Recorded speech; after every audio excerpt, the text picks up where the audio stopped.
Hello student, स्वागत है आपका गुरुकुल ज्ञान के मैथ क्लास में। होप आप सभी अच्छे होंगे। तो चलिए वीडियो को आरंभ करते हैं और लेते हैं कुछ महत्वपूर्ण प्रश्न को जो एग्जाम की दृष्टि से काफ़ी महत्वपूर्ण है, चाहे आप किसी भी कंपटीशन एग्जाम की तैयारी कर रहे हो। तो वीडियो में अंत तक बने रहिए। प्रश्नों को आसान तरीके से, आसान कॉन्सेप्ट से कैसे कम समय में हल कर सकते हैं, इस विधि को आपको सिखाएंगे। तो चलिए लेते हैं पहले प्रश्न को और उसे हल करते हैं। पहला प्रश्न देखिए, कह रहा है कि यदि राम श्याम से दोगुना कार्य कुशल है, श्याम किसी कार्य को 8 दिन में कर सकता है, तो वे दोनों मिलकर कितने दिनों में कार्य को पूरा करेंगे। देखिए प्रश्न क्या कह रहा है। प्रश्न में आपका एक राम है, दूसरा आपका श्याम व्यक्ति है। ये दो व्यक्ति हैं, इन दोनों का कार्य क्षमता दिया गया है। श्याम से दोगुना काम राम कर रहा है। अगर श्याम एक काम करता है तो राम कितना काम करेगा? दोगुना, 2 काम करेगा। इस प्रकार देखिए, तो राम एक दिन में 2 काम और श्याम एक दिन में 1 काम करता है। आगे प्रश्न कह रहा है कि यदि श्याम किसी कार्य को 8 दिन में कर सकता है, तो देखिए श्याम जो है, कौन? श्याम एक दिन में 1 काम करता है, तो किसी काम को यह 8 दिन में कंप्लीट कर रहा है, यानी कि डेली अगर 1 काम करेगा, 8 दिन इसे समय लग रहा है, तो कुल काम निकल सकता है। तो हम इस तरीके से कुल काम फाइंड कर लेंगे। तो कुल काम हमारा क्या हो गया? 8 हो गया। ये क्या हो गया? हमारा कुल काम हो गया। ये क्या हो गया? हमारा कुल काम हो गया कितना? 8। यानी कि कुल काम कितना है? 8 है। आगे प्रश्न में कह रहा है कि वे दोनों मिलकर कितने दिनों में कार्य को पूरा करेंगे। अगर राम और श्याम दोनों मिलकर कार्य करते हैं तो कितने दिनों में कुल काम को खत्म कर लेंगे। तो देखिए ये 2 काम कर रहे हैं और ये 1, यानी कि दोनों मिलकर कितना काम कर रहे हैं? दोनों मिलकर कुल काम 3 कर रहे हैं। कुल काम कितना है? ये 1 दिन का है कार्य क्षमता, ठीक है। तो 1 दिन में कितना काम कर रहे हैं? 3। कुल काम कितना है? 8। तो भागा दे दीजिए 3 से, मालूम चल जाएगा कितने दिन का समय लगेगा। तो 8 में जब 3 से भाग करेंगे तो हमारा क्या आ जाएगा? 2.2/3। ये क्या हो गया? हमारा दिन हो गया। और यही हमारे इस प्रश्न का क्या हो जाएगा? आंसर हो जाएगा। यही क्या हो जाएगा? हमारे इस प्रश्न का आंसर हो जाएगा। तो काफी सरल प्रश्न था, पर एग्जाम की दृष्टि से काफी महत्वपूर्ण है, इसलिए इस तरह के प्रश्नों का अभ्यास अवश्य करें। तो चलिए लेते हैं अगले महत्वपूर्ण प्रश्न को और उसे हल करते हैं। अगला जो प्रश्न है काफी इंपॉर्टेंट है, छोटा प्रश्न है, दिखने में आसान है, पर सबसे अधिक गलती इन्हीं प्रश्नों में होती है। तो इस प्रश्न को ध्यान से देखिए और इसे कैसे हल करेंगे इसे सीखिए।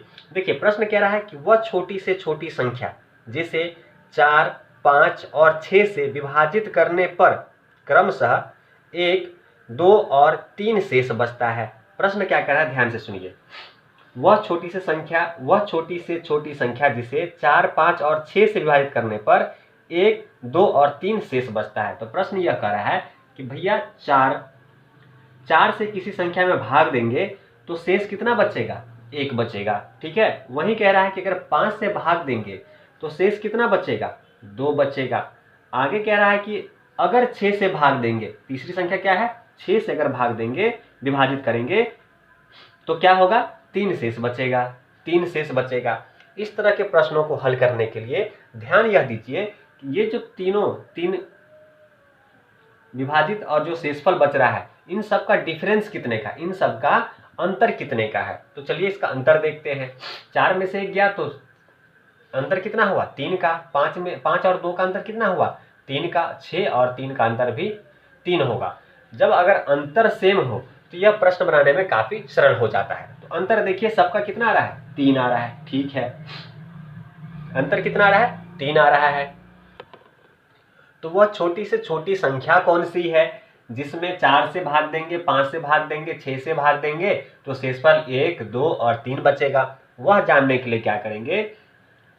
हम इन संख्याओं का क्या करेंगे? एलसीएम ले लेंगे। क्या करेंगे? एलसीएम ले लेंगे। तो ध्यान से देखिए,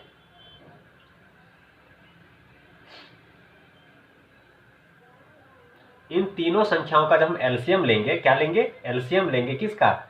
4 का, 5 का और 6 का। तो एलसीएम लेने पे क्या आएगा? जब इस तीनों संख्या का हम एलसीएम लेंगे तो हम देखते हैं एलसीएम कितना आएगा? 60 आएगा। कितना आएगा एलसीएम? 60 आएगा। चलिए ये तो एलसीएम हो गया। एलसीएम कितना हो गया? 60 हो गया। संख्या कौन सी है? संख्या कैसे मालूम चलेगा, वह संख्या कौन सी है, जो प्रश्न हमसे पूछ रहा है कि वह छोटी से छोटी संख्या कौन सी है। तो वह संख्या ज्ञात करने के लिए क्या करेंगे, एलसीएम में से क्या करेंगे, डिफरेंस कितने का था, 3 का डिफरेंस था, सब में कितने का अंतर था, 3 का।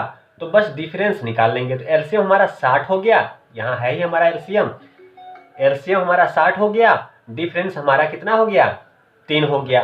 तो हम देख रहे हैं कि 60 में से 3 माइनस करेंगे तो 57 बचेगा।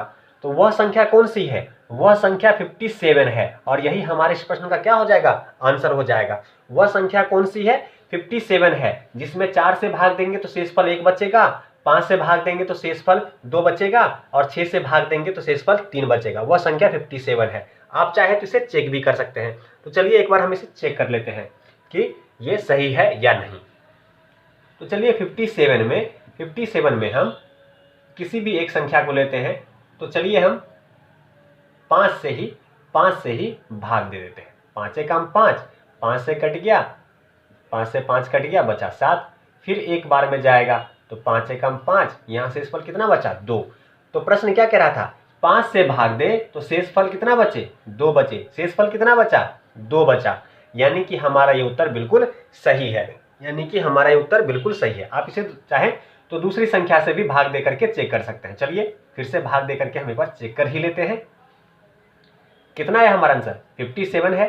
57 को अगर चलिए हम 4 से भाग लेते हैं, क्या करते हैं, 4 से भाग लेते हैं। 4 एकम 4, यहाँ आया, शेषफल कितना बचा, 1। ये 7 आपका नीचे उतरेगा। 4 चौका 16, शेषफल कितना बचा, 1 बचा। देखिए प्रश्न क्या कर रहा था, 4 से भाग दे तो शेषफल कितना बचे, 1 बचे।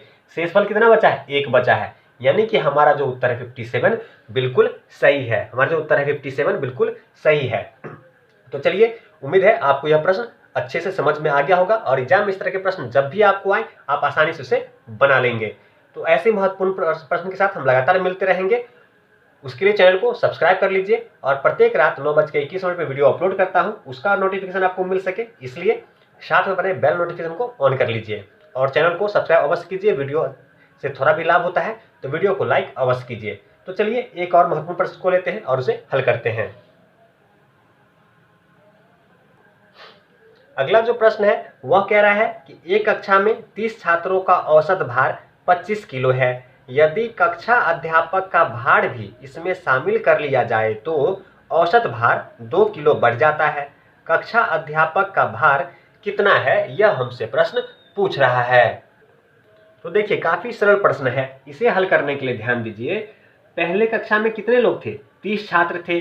फिर क्या होता है, अध्यापक भी इसमें शामिल होता है, यानी कि कुल कितने लोग हो जाएंगे, 31 लोग हो जाएंगे अध्यापक को लगा करके। 30 छात्र, उसके बाद अध्यापक भी आएगा, उसका भार जुड़ेगा, यानी कुल 31 लोग हो गए।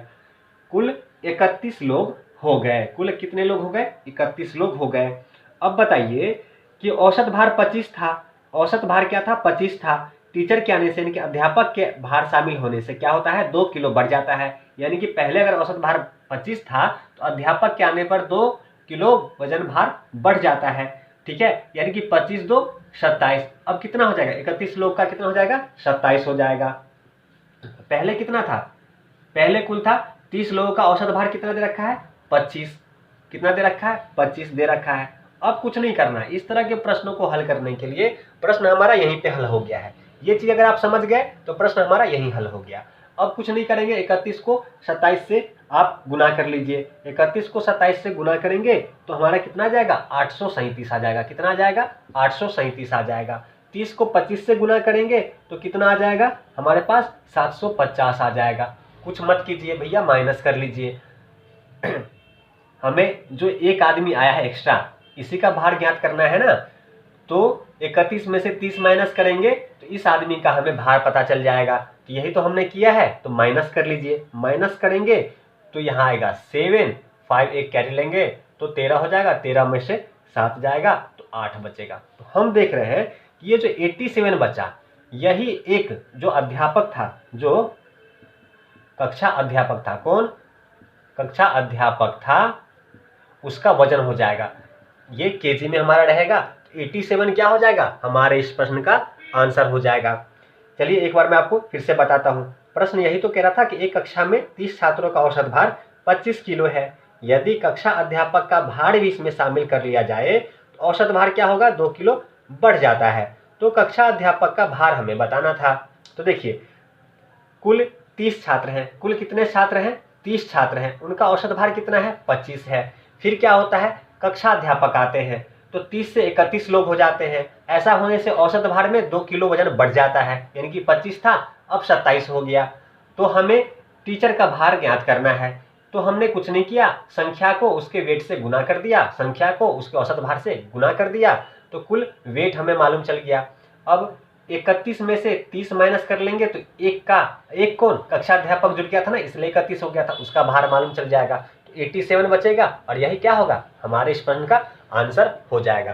तो आपको यह वीडियो काफ़ी पसंद आया होगा। ये सारे सवाल आप अच्छे से समझ गए होंगे और इस तरह के प्रश्नों का अभ्यास कराने के लिए और मैं ऐसे प्रश्नों का अभ्यास आपको कराता हूँ, ऐसे प्रश्न लेकर आता हूँ जो कंपटीशन एग्जाम में बार बार पूछे जाते हैं और जिस पैटर्न पर प्रश्न बनते हैं। तो ऐसे प्रश्नों का अभ्यास करने के लिए, ऐसे प्रश्नों का वीडियो पाने के लिए चैनल को सब्सक्राइब कीजिए। तो चलिए मिलते हैं अगले वीडियो में, तब तक वीडियो देखने के लिए आपका धन्यवाद।